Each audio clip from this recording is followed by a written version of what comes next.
Another wintertime activity, one that was quite enjoyable for we boys, the girls didn't seem to participate in this activity, and that was skiing. Up on what we call Venn's Hill, which was directly up the street from our home, there was an area there that was quite suitable for skiing.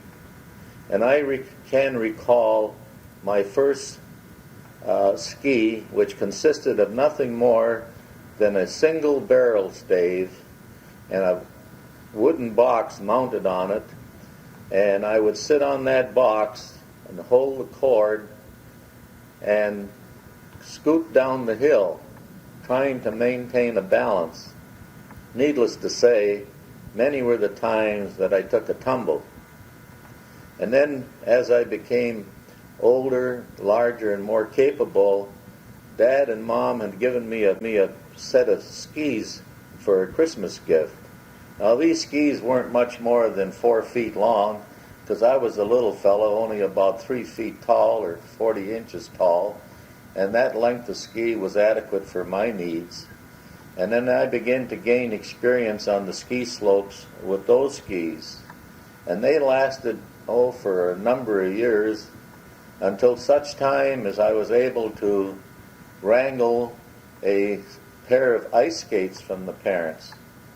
And at that time, we used to go down to Portage Lake, which was a 2-block walk for me from my home.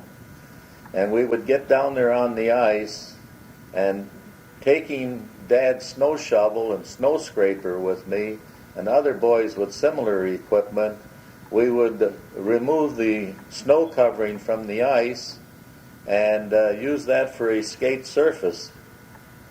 After the ice surface was scored from our skating and playing hockey and such, we would next time come down with the wash tub from home and buckets and sleds, and we would chop a hole in the ice and dip water from the opened hole, filling the tubs with water, and then pulling them on our sleds over to the skate area and upsetting the tub of water to flood the ice and get a renewed surface for our skating. And that was done for a number of years. I would say until I was about 12 years old. And then the community sponsored a community ice rink, which was maintained by their employees.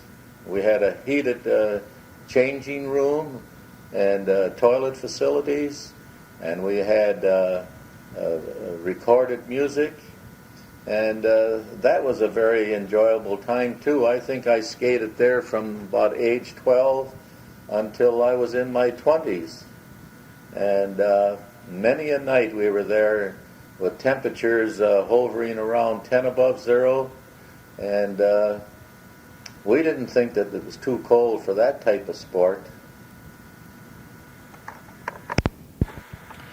During this period of 12 to, say, 18 years of age, we formed neighborhood hockey teams. And I can recall one team that I was a member of, and we would look for competition outside of our own community.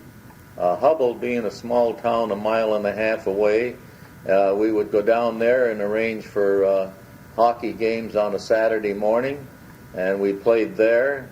And then it wasn't unusual for us to complete our hockey game on Saturday morning, come home and have lunch, and then in the other direction from town there was a village there, or maybe even a city at that time, called Calumet, and it had an indoor swimming pool.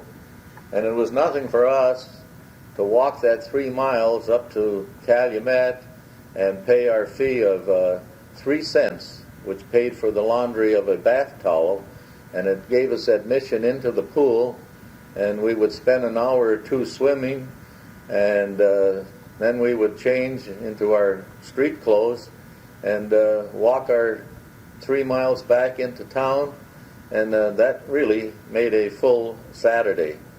Hockey in the morning, walking home 1.5 miles for lunch, then leaving our hockey equipment and walking up to Calumet 3 miles, swimming for an hour, hour and a half, and then walking back home. And believe me, we boys had a full life and enjoyed every bit of it.